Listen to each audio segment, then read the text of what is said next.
حضرت علی کے بارے میں اللہ کے نبی نے فرمایا من کنت مولاہ فعلی مولاہ، جس کا میں مولا ہوں علی اس کا مولا ہے۔ اور یہاں مولا سے مراد دوست نہیں ہے، یہ ہم دوست کا ترجمہ کرتے ہیں آقا، سردار، جس کا میں سردار ہوں علی اس کے سردار ہیں۔ اس کے پیچھے ایک کافی پس منظر میں بہت سی چیزیں ہیں، ان کی صفائی کرنے کے لیے میرے نبی نے غدیر خم پر یہ حدیث بیان فرمائی خطبے میں کہ جس کا میں مولا ہوں اس کا علی مولا ہے۔ تو یہ چند دن پہلے مجھے خیال آیا کہ ہمیں حضرت علی نہیں کہنا چاہیے، ہمیں مولا علی کہنا چاہیے، کہ میرے نبی ہمیں ان کو ہمارا مولا بنا کے گئے ہیں۔ ہم سمجھتے ہیں صرف یہ شیعہ کہتے ہیں مولا علی، وہ صحیح کہتے ہیں، من کنت مولاہ فعلی مولاہ۔ آپ سب کے 6 روپے میں حیرانی دیکھ رہا ہوں، حالانکہ میں آپ کو صحیح حدیث پیش کر رہا ہوں، من کنت مولاہ فعلی مولاہ، جس کا میں مولا ہوں علی اس کا مولا ہے۔ تو میں اب حضرت علی نہیں کہتا، میں کہتا ہوں مولا علی، کہ ان کا حق ہے۔ جیسے ہر صحابی کی بعض خصوصیات ہیں جو دوسرے میں نہیں۔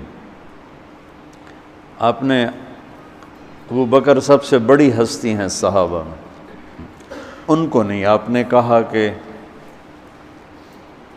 تو جنت میں میرے آگے آگے چلتا ہے۔ بلال کو کہا کیا بات ہے، جب جنت میں جاتا ہوں مجھ سے آگے آگے چلتا نظر آتا ہے، جزوی فضیلت۔ سارے لوگ پیدل چلیں گے، میں براق پہ چلوں گا، میرے نبی نے فرمایا، اور بلال میرے آگے سرخ اونٹنی پہ بیٹھ کے چلے گا، یہ جزوی فضیلت۔ جنت میں جانے لگوں گا تو جنت کی سواری کی لگام ایسے نیچے گرے گی۔ نیچے گرنے کا مطلب ہے کوئی ڈرائیور آئے گا، کوچوان آئے گا جو چلائے گا، تو بلال حبشی کو یہ رسی پکڑائی جائے گی۔ تو اس طرح یہ جزوی فضائل کسی کے کسی طرح، کسی کے کسی طرح ہیں۔ تو مجھے خیال ہے کہ ہم اہل البیت کے حق میں بڑی کوتاہی کرتے ہیں، بہت کوتاہی کرتے ہیں۔ ہم اللہ کے نبی کی اولاد کے تذکرے نہیں کرتے، اس سے ان سے محبت کی گرمی بھی نہیں پیدا ہوتی۔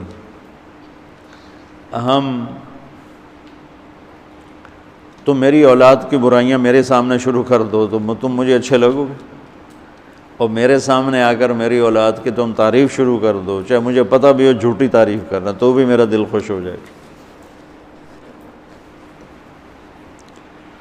تو ہم نے اللہ کے نبی کے گھرانے کے بارے میں بہت کوتاہی کی ہے، بہت کوتاہی کی۔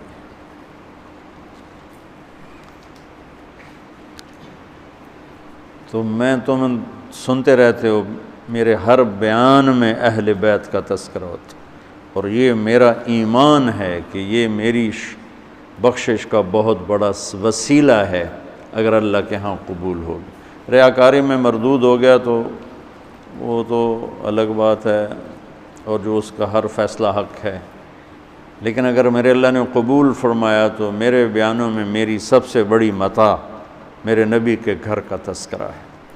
میں اس سے اندر کی محبت سے بھر کے کرتا ہوں،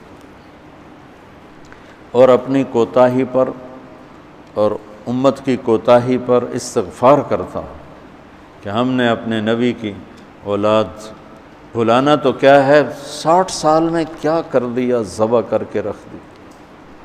مجھے حیرت ہوتی ہے کہ نبی کا نواسہ ہو اور ادھر سارے نامراد سور قسم کے انسان ہوں، اور پھر ان کے پیچھے لگ کے نبی کے نواسے کو ذبح کر دیا جائے، کچھ سمجھ میں نہیں آتی۔ شاید اللہ ان کے عالی شان مقام طے کر چکا تھا۔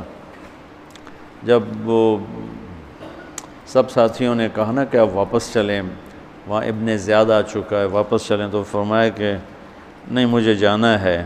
ان کا تم موت دیکھ رہے ہو، کیوں جا رہے ہو؟